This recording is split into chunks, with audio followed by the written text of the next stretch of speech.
I'm Sophie Bell, 33 years old, standing at the edge of the old oak staircase in my grandmother's mansion. My heart pounds as I watch my family gather in the grand hall below, voices rising and falling in a symphony of wealth and self importance. My cousins, shimmering in tailored suits and designer dresses, are already deep in conversations about new business ventures and luxury purchases. Their laughter echoes off the marble floors, and I can almost hear their unspoken judgments about me, about how I've never quite fit the mold. I smooth down the sleeve of my vintage navy blazer, the same one I've had since my first real job. My jewelry is minimal, a simple gold necklace that belonged to my mother. No diamonds, no status symbols, just a reminder of the woman who taught me that true worth can't be measured by the car you drive or the square footage of your home. For years, I've been the quiet one at these gatherings, blending into the background, while my cousins flaunted their inherited wealth. They've never known that while they were busy showing off, I was busy building something real, something that would last beyond the next trend or the next trophy purchase. Today, though, I feel a crackle of energy in the air. Because today, I hold the key to everything they think they own. 10 years ago, they wrote me off. I was the poor cousin with a second-hand car and a modest apartment, the one who worked multiple jobs to pay for college, and still showed up with a smile. They didn't know that every dollar I earned, every late-night shift I pulled, was an investment in a future they couldn't even imagine. My grandmother, Margaret Carter, was the matriarch of our family. She built our family fortune through decades of patience and shrewd decisions, teaching me that true wealth isn't loud. It's quiet power, a foundation you can stand on even when the world tries to push you down. She taught me to read market trends and see value where others saw nothing.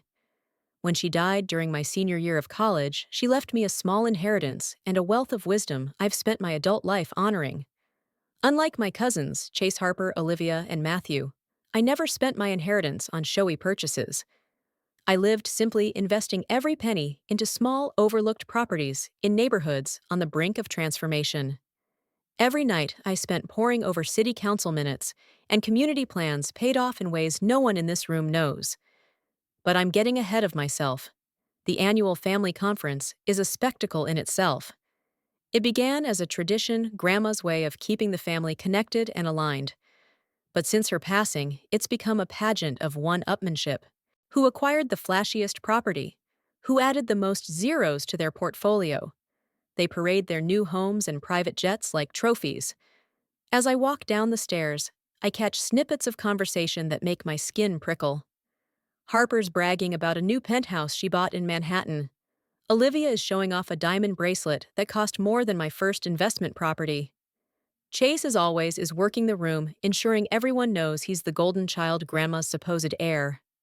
I force a polite smile as I pass them, feeling like an outsider in a family that prides itself on bloodlines and bank balances. My cousin Matthew glances at me over his glass of bourbon, his eyes lingering on my blazer, with a smirk that says everything he doesn't need to say. "Ella May?" he drawls. "Still driving that old Honda, I presume?" "It gets me where I need to go," I reply evenly, refusing to let him see the spark of defiance in my eyes. Because if he knew the truth, if any of them knew, they wouldn't be so quick to sneer. I step into the library, my sanctuary in this house.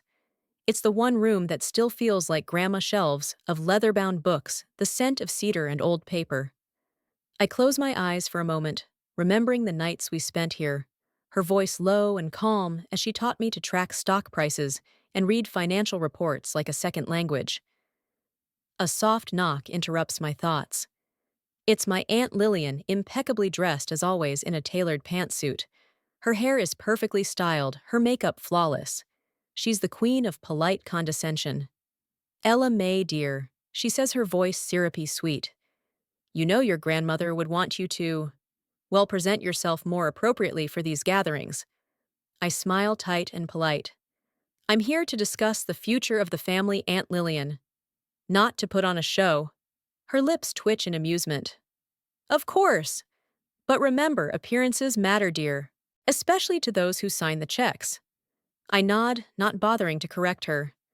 Let them think I'm still the girl who needs their help to survive. Let them believe I'm here out of obligation, not strategy. Because the truth is, I've spent the last decade preparing for this moment, and I won't let anyone, especially not Aunt Lillian, diminish that. As I leave the library, I run into my cousin Olivia.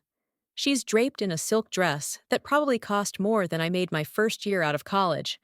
Her eyes flick over my outfit, and I know she's cataloging every thread. Ella May. I heard you're still renting that little place downtown, she says with a smile that doesn't reach her eyes. Don't you think it's time to upgrade? I shrug. I like it there. It's comfortable. She laughs lightly. Comfortable? Well, I suppose that's charming. I let the conversation drop, moving past her to the back veranda. The garden stretches out before me, manicured lawns and rose bushes Grandma planted herself. This was her sanctuary, her reminder that roots matter more than facades. I take a deep breath of the cool autumn air, letting it settle my nerves. Because tonight, after the toasts and the bragging and the endless talk of status, I'll be laying the groundwork for what's to come. I've arranged a private meeting with Mr. Howard Grandma's longtime attorney and my quiet advisor for years. He knows what's in my portfolio, and he's helped me build the layers of protection I'll need when the truth comes out. As the sun dips below the horizon, the family gathers in the dining room for the opening dinner. Crystal glasses clink, silverware gleams, and laughter fills the room. Uncle Walter, the self-appointed patriarch since Grandma's passing, takes his place at the head of the table. His voice booms as he welcomes everyone, already launching into a speech about family unity and growth words that ring hollow to me. I glance around the table at the faces that have dismissed me for so long, the cousins who never asked how I was really doing, the aunts and uncles who offered polite pity but never respect. My chest tightens, but I keep my expression calm. Tonight they still see the poor cousin, but soon they'll see something they never expected: Ella May, the woman who's been building an empire of her own while they weren't looking. And this time, I'm ready. The second day of the family conference dawns clear and crisp, the October sun glinting off the dewy grass as I slip out of the mansion before breakfast. I need the quiet before the storm, the calm before the battle I know is coming. I walk the perimeter of the garden, my grandmother's roses still in bloom despite the chill in the air. I remember her tending them every summer, hands in the soil, while she explained that real growth takes time. It's not the flash of a single bloom, Ella May, she'd say, but the roots beneath it that matter most. I carry those words like armor as I return to the house, ready to face a room full of people who never bothered to look beneath my surface. Inside, the mood is electric, buzzing with ambition and the subtle crackle of tension. Uncle Walter has arranged for a series of presentations today, an opportunity for each family member to boast about their contributions to the family's fortune. It's always been a thinly veiled competition, but this year something feels different, sharper, more personal. I can sense the undercurrents of change, even if my relatives are too wrapped up in their own reflections to notice. As I step into the grand drawing room, Aunt Lillian's smile is already there, practiced polite and utterly insincere. Ella May, darling, she coos, adjusting the diamond brooch pinned to her silk blouse. We're so pleased you could join us today. I know it must be intimidating. Intimidating, I echo lightly, matching her tone. Why would I feel that way? I'm just here to learn, after all. She blinks at me, momentarily caught off guard. That's the thing about people like Aunt Lillian. They're so used to seeing you as small, they never expect you to stand up straighter. Chase is already holding court near the fireplace, regaling a small circle with stories of his latest investment property in Miami.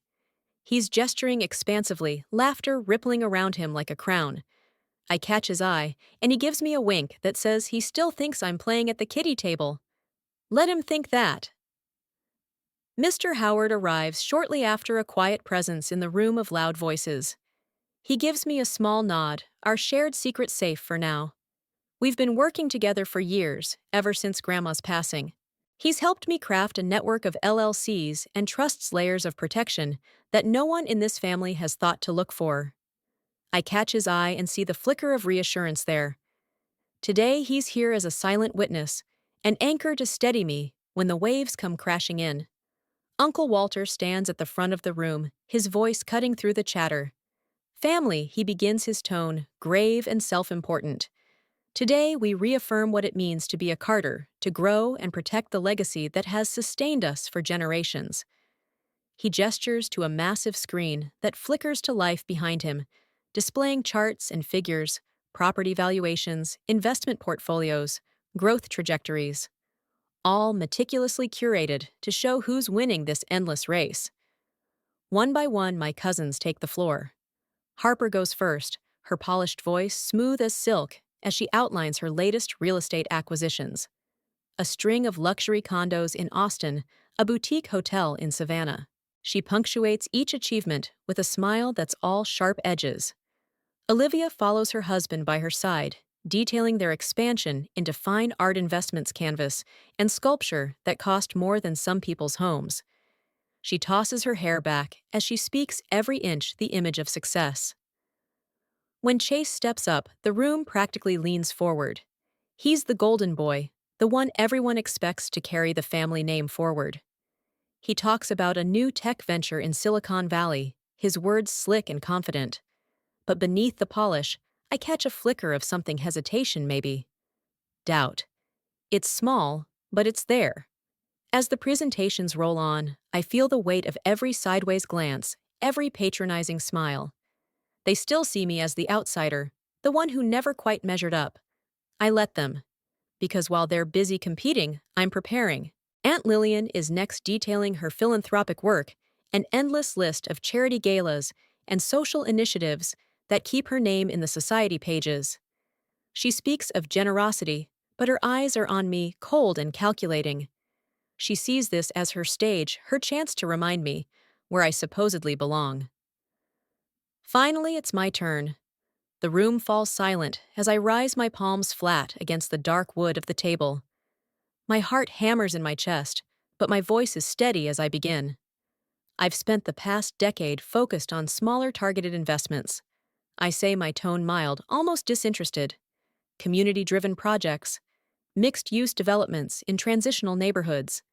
There's a flicker of amusement in Harper's eyes, a smirk on Chase's lips. They think I'm playing at being a grown-up, that my words are just filler between their grand announcements.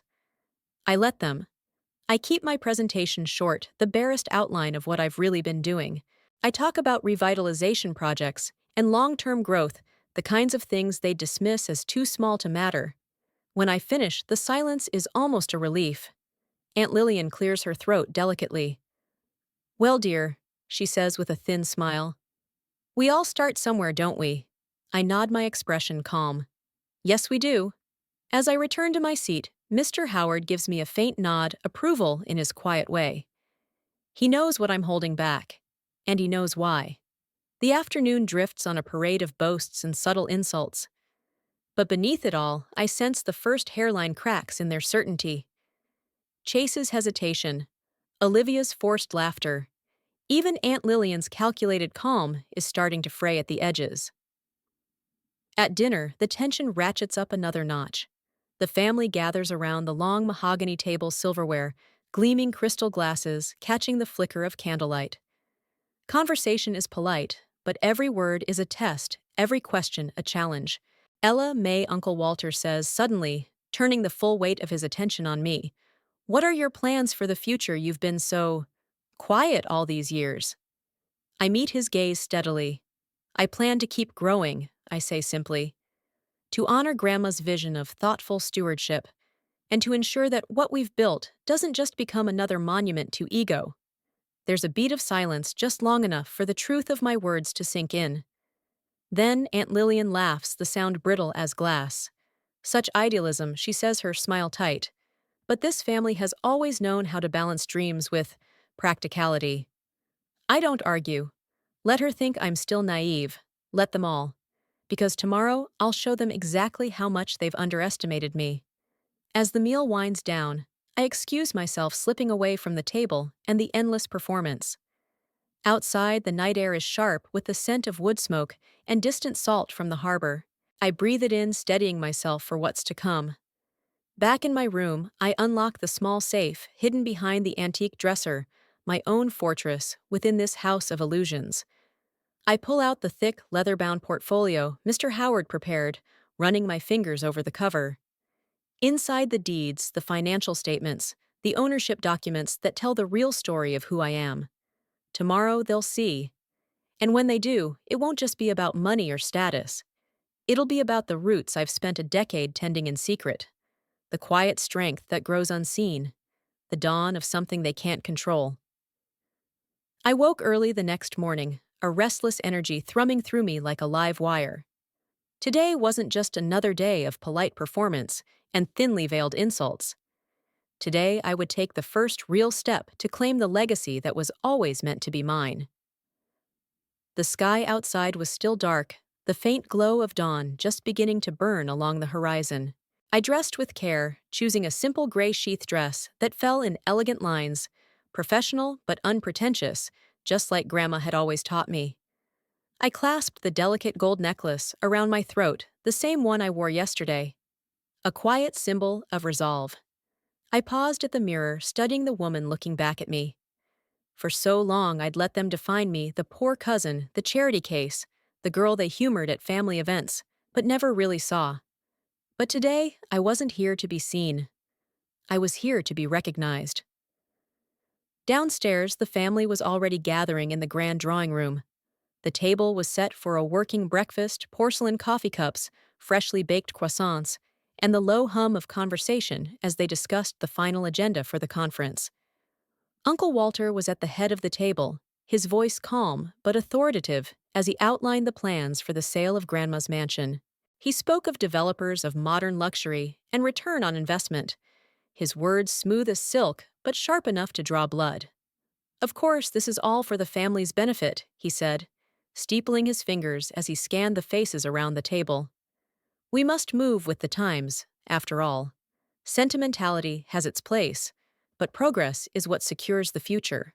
I watched him carefully, noting the gleam of ambition in his eyes, the same ambition that had driven him to leverage every advantage for decades. But he was blind to the most important truth. Grandma's legacy wasn't built on flashy deals or hollow displays. It was built on substance, on patience, on values he'd long since forgotten. As the meeting adjourned for a short break, I slipped out to find Mr. Howard. He was waiting in the small study off the main hall, surrounded by dark wood paneling and the scent of old books. When I entered, he rose from his chair, offering me a small, reassuring smile. "Are you ready?" he asked, his voice low. I nodded. "More than ready."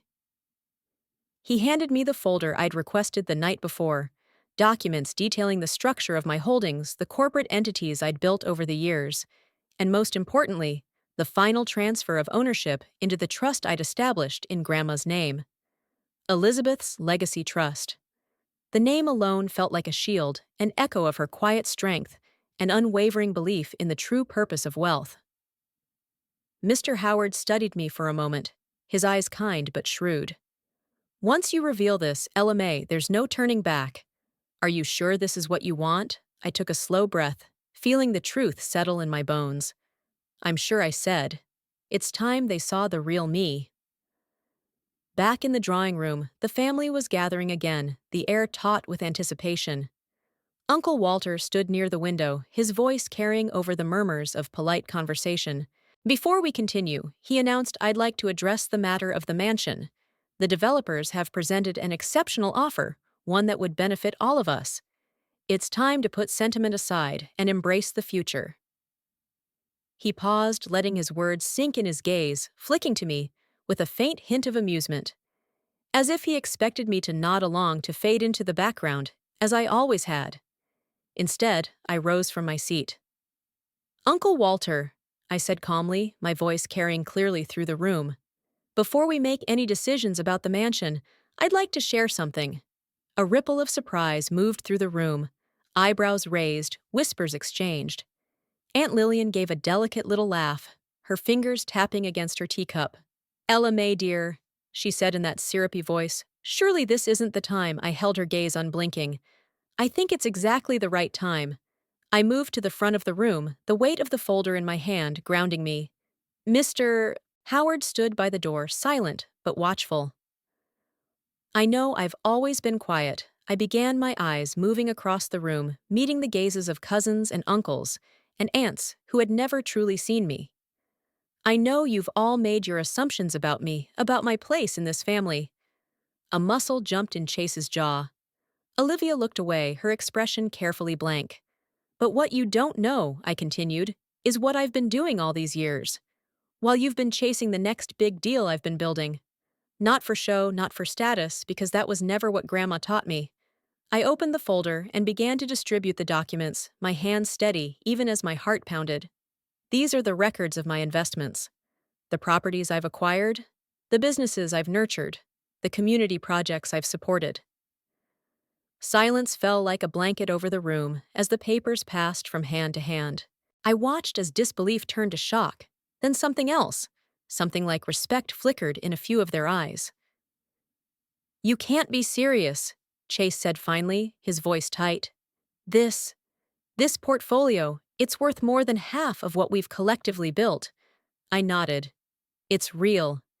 And it's all been done in the spirit of what Grandma believed in: quiet strength, patient investment, and using wealth to create opportunity. Uncle Walter's face was pale, his composure cracking at the edges. Ella May, he said, his voice dangerously calm, this is unexpected. But it doesn't change the fact that the mansion sale has already been set in motion. It changes everything, I said, softly, placing one final document on the table. The deed to the mansion transferred into the Elizabeth's Legacy Trust that now held my entire portfolio. A stunned gasp rose around the room. You see, I said, my voice steady, I've used my holdings to buy controlling shares in the development company that was planning to purchase the mansion. As of this morning, the sale is off the table. Olivia let out a small, disbelieving laugh. You can't be serious. You've been living in that shabby apartment all these years. How could you possibly? I met her gaze without flinching. Because I understood what Grandma tried to teach us. That wealth isn't about flash or status. It's about security and the power to shape the future. I looked around the room at the family that had dismissed me, belittled me, ignored me for so long. This mansion isn't just a piece of real estate, I said, my voice clear. It's our family's history, our foundation, and I won't stand by while you sell it off for the sake of another luxury condo project. A silence settled over the room, thick with the weight of everything unsaid. In that moment, I realized that, for the first time, they were truly seeing me, not the poor cousin, not the charity case, but the woman who had quietly built an empire while they weren't watching. And it was only the beginning. The silence in the drawing room was almost deafening after my declaration. Papers rustled softly as my family pored over the documents I had handed them, proof of the wealth and influence they'd never bothered to imagine I might hold. I saw the flash of panic in Uncle Walter's eyes, the tightening of Aunt Lillian's lips as she fought to maintain her careful composure. Chase, usually so quick with a smirk or a snide comment, was staring at me like he'd never seen me before. Olivia clutched her husband's arm, her fingers white around the fabric of his tailored jacket. It was the first time in years I felt taller than them, but I knew better than to think it was over. The Carter family was nothing if not adept at adapting, at rewriting the narrative to fit their needs. Uncle Walter cleared his throat, his voice smooth but brittle.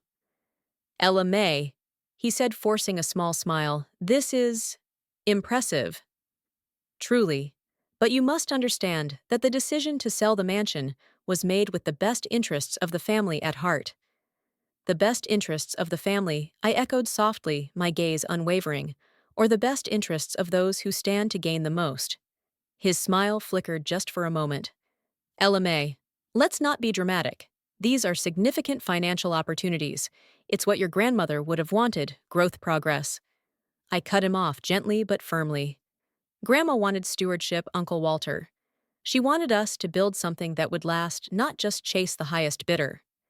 The air seemed to shiver around us. For the first time, no one laughed or rolled their eyes. Even Aunt Lillian, queen of polite condescension, was silent. Chase shifted in his chair, breaking the spell. So what's your endgame here, Ella May? He asked, his tone sharp but his voice unsure. You've clearly got a seat at the table now. What do you want? I met his gaze without blinking. I want us to remember what Grandma taught us. That this house isn't just an asset to be sold off to the highest bidder. It's a part of who we are. And I won't let you destroy it. A tense hush followed.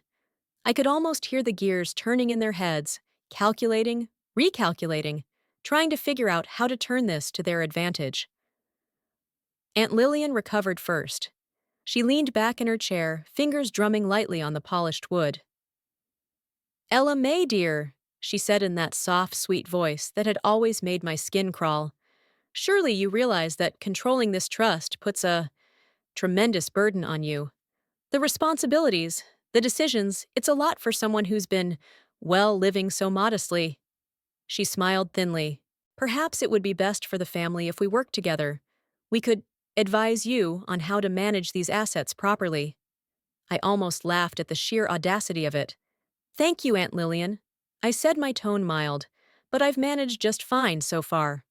I think I'll continue to do so."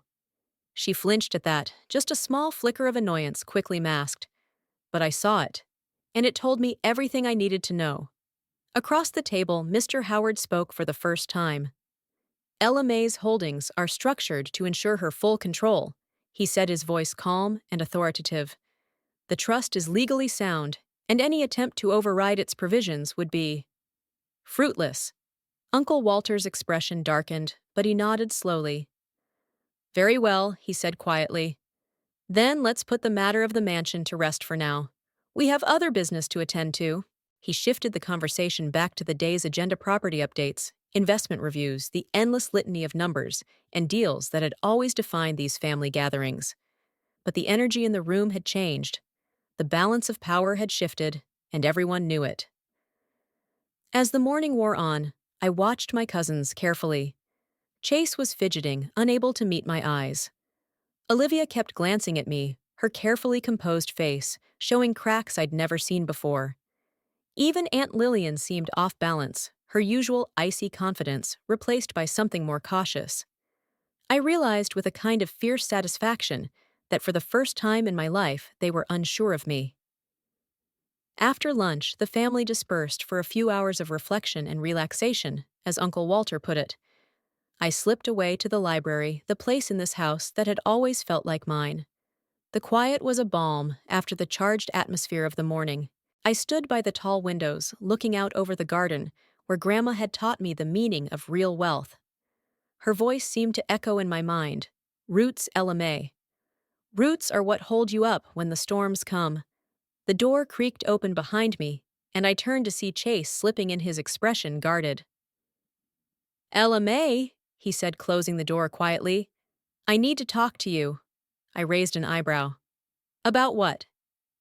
He ran a hand through his hair, a nervous gesture I'd never seen from him before. "About what you did today. About what it means." I waited, saying nothing. He hesitated, then spoke again. "Look, I know we've all underestimated you, but this changes everything. You've got the power now, no one can deny that. But I need you to understand something." He stepped closer, his voice dropping. "If you think they're going to just accept you, you're wrong. Uncle Walter, Aunt Lillian, they don't like surprises, and they don't like losing control. I'm not here to take control for its own sake," I said quietly. "I'm here to protect what matters. To make sure Grandma's legacy doesn't get torn apart because they're chasing status and profit." Chase looked at me for a long moment. "And what about the rest of us?" he asked finally. "What happens to us in your plan?" I considered his question carefully. "That depends," I said, "on whether you're willing to remember what it really means to be a Carter, or if you're just going to keep playing the same game." He nodded slowly, a shadow of uncertainty in his eyes. "I guess we'll see," he said. As he left the library, I felt the weight of what I was doing settle over me like a mantle. I wasn't just fighting for a house or even for Grandma's memory. I was fighting for the soul of a family that had lost its way and for my own place in it. That night, the family gathered for dinner in the formal dining room. The conversation was stiff, the laughter forced. I could feel their eyes on me, curious, wary, calculating. But I didn't flinch. I knew who I was. I knew what I'd built. And I knew that tomorrow I would take the final step. Tonight was the calm before the storm. Tomorrow they would see just how deep my roots went. The morning of the final day dawned gray and heavy with mist, as if the world itself was holding its breath. I woke early, my heart beating a steady drum beneath my ribs. Today was the day everything would come to a head. I dressed with deliberate care, slipping into a tailored black suit that fit me like armor. I fastened Grandma's gold locket around my neck, feeling the weight of her memory settle against my skin. I took one last look in the mirror, seeing not the poor cousin, not the outsider, but the woman who had built something worth fighting for. Downstairs, the atmosphere was taut with anticipation. The drawing room had been transformed into a war room, laptops open, leather-bound portfolios stacked in neat rows, and the faint scent of expensive coffee hanging in the air. Uncle Walter stood at the head of the table, his expression calm, but his eyes sharp as flint. Today, he announced we finalize the future of this family's holdings. No more sentiment. No more hesitation. We decide? I felt Chase's gaze flicker to mine across the table, a silent question there. Olivia was pale, her mouth set in a thin line, while Aunt Lillian looked as poised as ever, though I saw the tightness in her jaw. Mr. Howard stood behind me, a quiet sentinel. He didn't need to say anything. His presence was enough a reminder that I wasn't standing alone. Uncle Walter began to speak, outlining the proposals for the mansion's sale and the redistribution of its proceeds. His words flowed smoothly, but I heard the strain beneath them. He was rattled, and that knowledge steadied me. When he finished, he looked around the room expectantly. "Any final comments before we vote?" he asked. I rose to my feet. "I have something to say," I said, my voice calm, but carrying clearly through the room. Uncle Walter's lips twitched. "Ella May, we've already discussed this." "No," I said, cutting across him. "You've discussed, you've decided. But you never once asked what Grandma would have wanted, or what this place really means to us." A flicker of annoyance crossed his face. "We've been over this," I lifted my chin. "Not like this." I stepped forward, placing a slim folder on the table. "This," I said, tapping it lightly, "is a proposal. Not to sell, but to transform this house into something that honors Grandma's true vision." A murmur rippled through the room. Aunt Lillian's eyes narrowed. "And what, pray tell, would that be?" I met her gaze squarely. "The Carter Family Foundation," I said. "A nonprofit dedicated to affordable housing and financial literacy, headquartered right here in this house. This mansion isn't just an asset, it's our legacy, and I intend to protect it." Chase's brows shot up, and for the first time a glimmer of real respect flickered in his eyes. Uncle Walter gave a short, incredulous laugh. "A foundation, Ella may be serious. This property is worth millions. Turning it into some charity headquarters would be financial suicide. Not if you measure value the way Grandma did," I said quietly. "She always said wealth was a tool, not a trophy. It's meant to create opportunities, not just display status." A tense silence followed, thick with unsaid things. Aunt Lillian's smile was brittle as she leaned forward. "Ella May," she said, her voice dripping false concern, "this is a lovely sentiment, truly. But you must understand, real wealth comes from leveraging what you have, not playing at philanthropy." I looked at her unflinching. "This isn't play, it's purpose." Uncle Walter's expression hardened. "And what if we refuse? You may have some shares, but the rest of us," I cut him off, my voice cool. "I control 35% of the family's voting shares, enough to block any major decision, including the sale of this house." A stunned silence. Even Aunt Lillian couldn't hide her shock. Uncle Walter's jaw worked as he struggled to maintain his composure. "You're bluffing," he said finally, his voice low and dangerous. I met his gaze evenly. "Check the records," I said, gesturing to Mr. Howard. "It's all there." Mr. Howard stepped forward, handing out copies of the documents we'd prepared. The room fell into a hush as they read proof of the quiet empire I'd built, while they'd been too busy showing off their wealth to notice.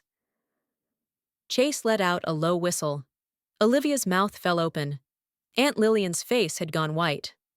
Uncle Walter's eyes bored into mine. You've been planning this for years, he said softly. Yes, I said simply. A slow smile spread across Chase's face. Well, I'll be damned, he murmured. But Uncle Walter wasn't finished. He leaned forward, his fingers steepled.